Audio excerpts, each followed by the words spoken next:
Hello everyone, welcome back to Hills and Hollers Homesteading and Prepping. Homesteader Mike here. Come on puppies. I just got home from running my errands and I come in and let the puppies out. So today, what I found out is I went and got some feed for the chickens, my egg layers.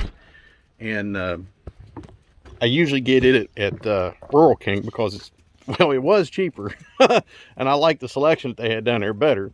But what 5 months ago was about $14 and change per 50-pound bag is now $20 per 50-pound bag. And I usually feed my chickens pelletized feed because it tends to be less waste. But I wanted to get some crumbles this time, and I got some scratch grains because I'm going to mix them together and I'm going to ferment my chicken feed for my egg layers. And I'm going to do the same for the meaties when we get those, meaties being the meat birds. I'm going to do the same for them. But I'm telling you, I just looked at that price. I thought, good Lord, I'm so glad that I moved my chickens out on the pasture, my egg layers, because they're actually eating less food now. I made the mistake of giving them free food like I did, at the beginning there, because I gave them all the food that they wanted in a 15-pound feeder, and they just ate the food.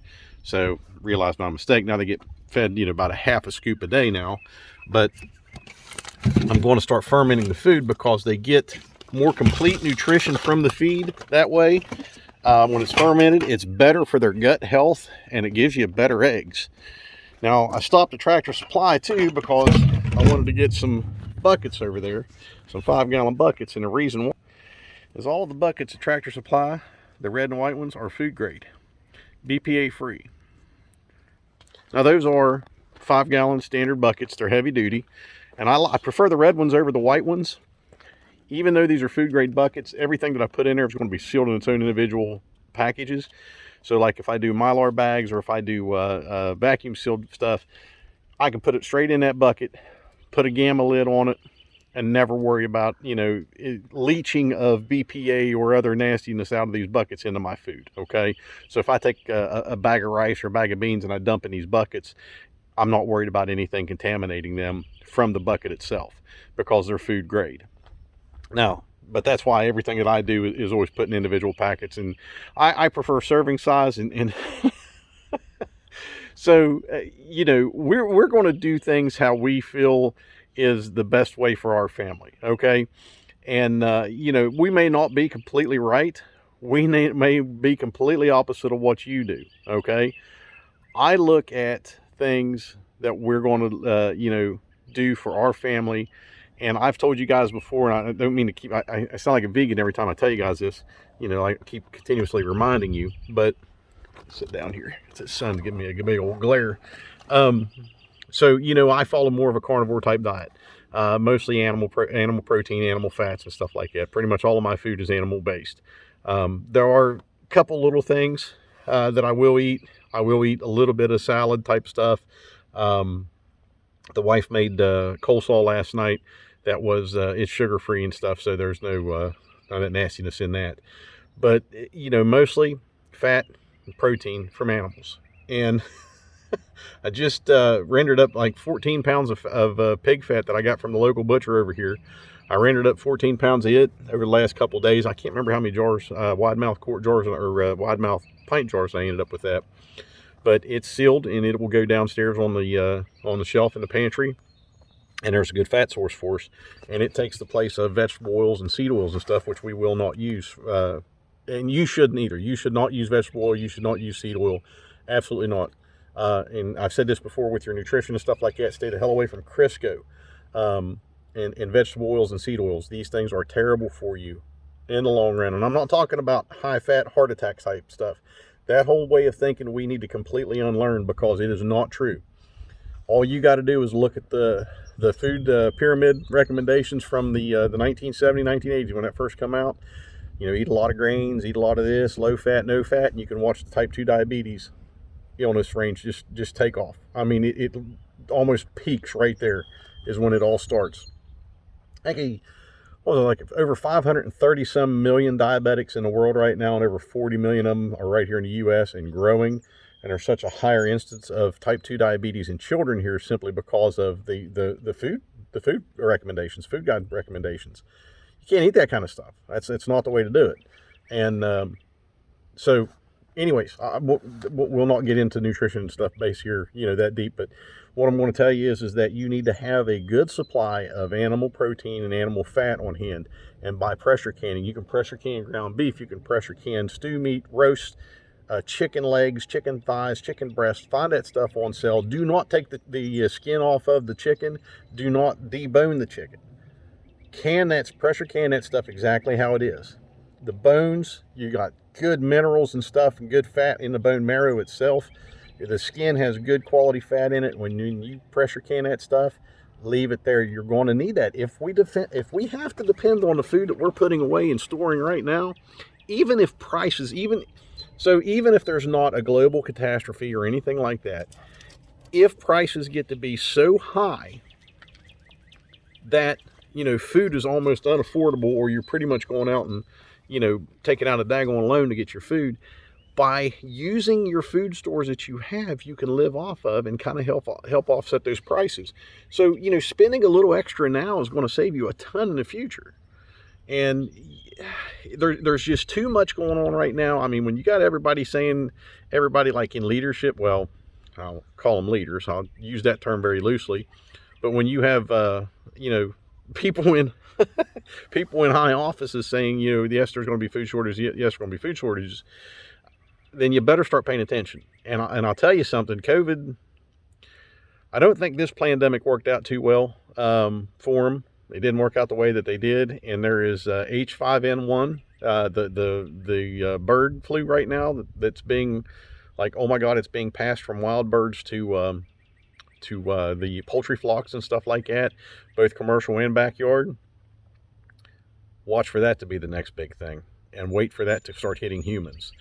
And if you get on the Facebook page for Hills and Hollers Homesteading and Prepping, Ice Age Farmer is a guy to follow on YouTube, and start watching some of his videos. There's a lot of research, and right there, everything that he tells you is right there in black and white, and from other sources and stuff like that.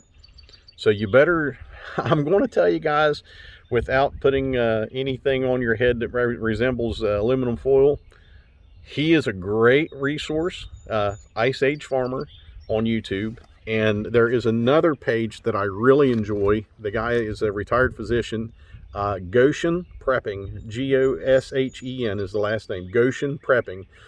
He has got some really good info on there, and we think a very lot alike. I've never met him, but I love to watch his channel because he's got a lot of good information from a medical and a healthcare standpoint.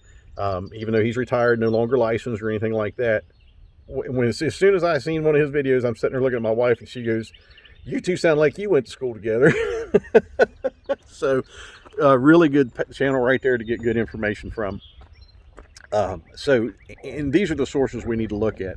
I'm running across so many of these Facebook groups, homesteading, prepping type of stuff, that, and not so much the homesteader type pages, but more of the prepping type pages and stuff like that these people are, dare I say, pubescent kids with aspirations of wandering a wasteland, living out of their backpack and whatever they can scrounge around for.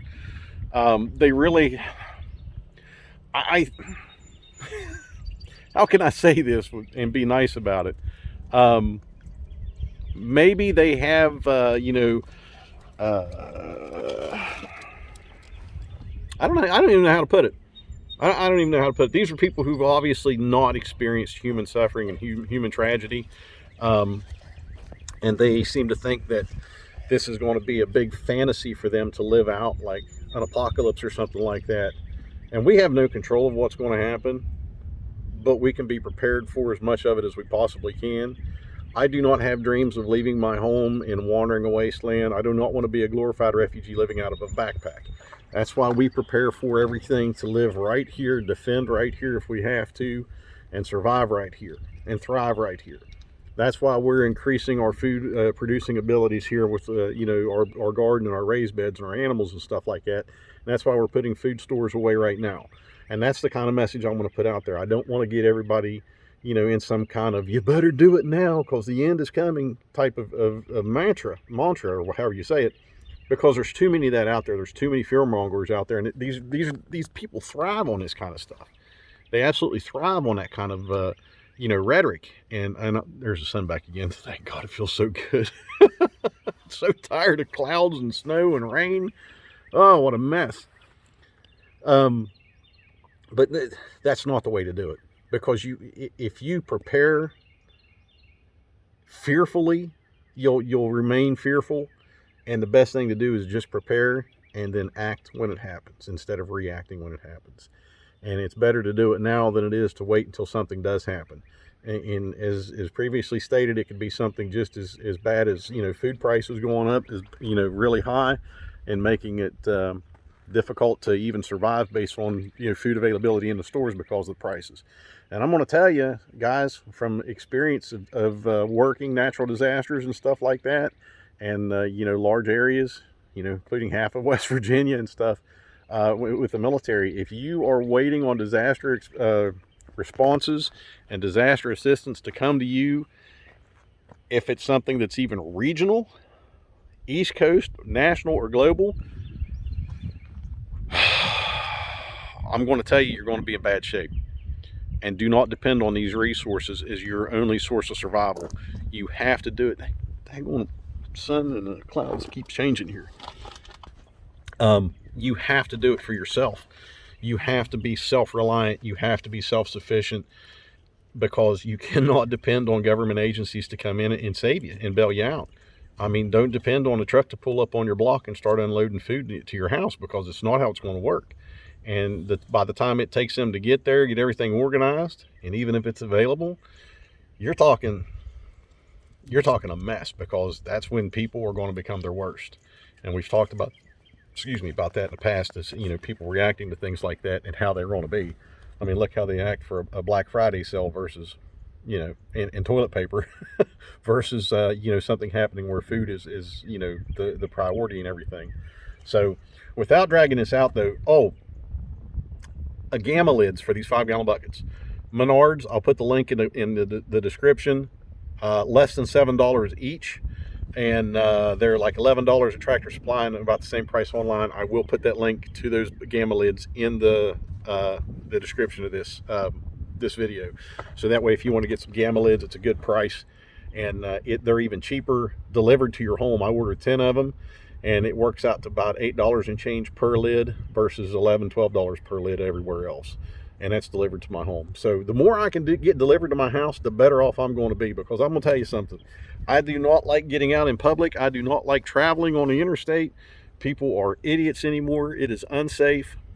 And there's just too much going on right now to even think about having to get out and travel a whole bunch and do things like that, because the world's a mess and it's only going to get worse. So the best thing we can do is work together, continue to share information, share knowledge, share resources, and help each other prepare so we can starve the system in the future. We're going to stand fast, like the hat says, hold fast, and we're going to do and build what we need to survive and get through these hard times and hopefully come out better on the other side. So folks, let's work together, starve the system. In the meantime, take care, God bless, and keep prepping.